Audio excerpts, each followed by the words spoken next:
Mesdames, Messieurs, je suis ravi de vous retrouver aujourd'hui dans cette vidéo. Alors je vais vous parler essentiellement du moral et de l'entourage que j'ai eu pendant ces nombreuses années. Alors, si vous voulez, grâce quand même à cette maladie, j'ai appris à sentir les choses et à m'entourer de personnes vraiment sincères.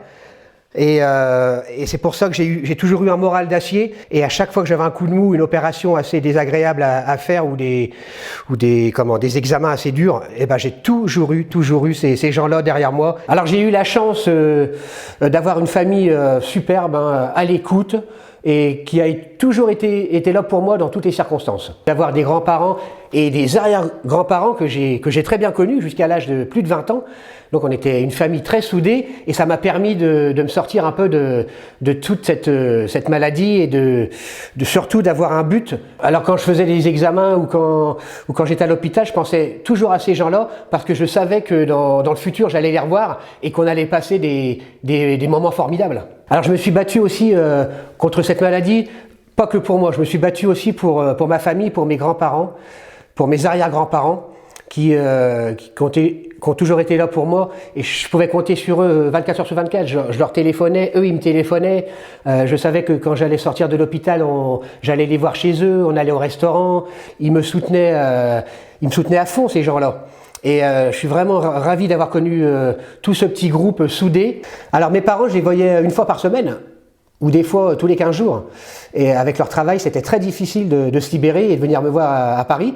Il y avait quand même 170 km entre le domicile et l'hôpital.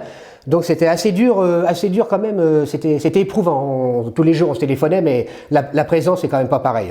En plus de la joie de les retrouver, mes parents m'amenaient à des bonnes choses à manger et à boire, et je peux vous dire que ça change de l'hôpital. J'ai eu la chance d'avoir de vrais et de bons amis.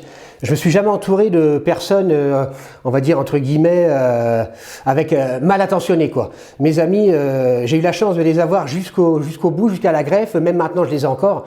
Et c'est grâce à eux en partie que je suis encore là aujourd'hui, parce que je me rattachais à quelque chose, et je savais qu'après des moments difficiles, j'allais vivre des super moments avec ces gens-là. Avec mes amis, c'est simple, je partais en vacances, je faisais des repas, enfin on vivait à 100% tous ensemble, et c'était un moyen pour moi de m'évader de l'hôpital.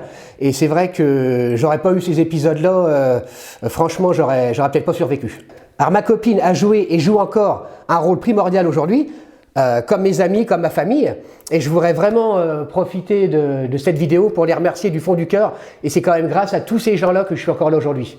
Alors quand je vois des amis qui se plaignent de leur vie, qui s'embêtent avec leurs copines, qui vont pas bien, qui s'embêtent avec leur boulot, je sais pas, moi je comprends pas.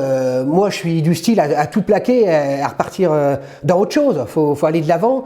Et moi ces gens-là, je les comprends pas quoi. Il faut qu'ils prennent une décision, arriver à un moment dans leur vie, et faut passer à autre chose. Et tout ça, moi, c'est mon expérience, et j'ai appris avec cette maladie si vous voulez, à prendre des décisions rapidement et plus m'embêter avec tout ça. Alors la maladie m'a fait comprendre qu'il ne fallait pas être contrarié, parce que la contrariété, franchement, ça empêche d'avancer dans pas mal de choses, et quand la maladie est déjà bien présente, c'est vraiment pas un bon facteur. Alors moi, ce qui est évident pour moi aujourd'hui, c'est ne plus m'emmerder avec des conneries. Alors les gens, faut qu'ils arrêtent de se plaindre aujourd'hui. Moi, j'ai vu des familles entières endeuillées, des enfants, des adultes, et franchement, là, on n'a pas le droit de se plaindre. Vous comprenez d'où vient ce mental solide? Eh ben, j'espère que ça va aider certains d'entre vous.